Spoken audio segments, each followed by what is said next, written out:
story mat, because story mats are really great ways to practice composing and decomposing. And the ducks are on the grass. So you say, oh, there's 5 ducks on the grass and there's no ducks in the water.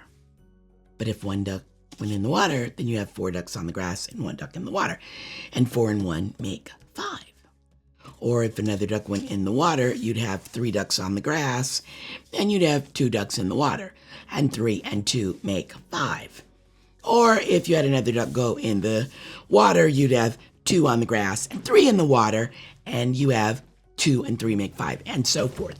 So you're composing, and decomposing 5, but you're doing it with the story mat.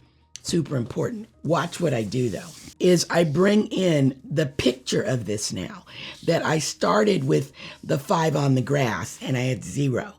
And then I had 4 and 1, and then I had 3 and 2, etc. But I did a pictorial drawing of that.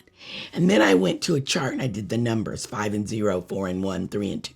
These are all the ways to decompose 5, right, with a chart, right? So I went concrete, right? This is representational because they're pictures of ducks, but I'm using them concretely by actually being able to move them. So I went concrete, right, representational, and then I went representational by drawing it out, the pictures. And then I went abstract, by writing the table. And then I could write the number sentences as well.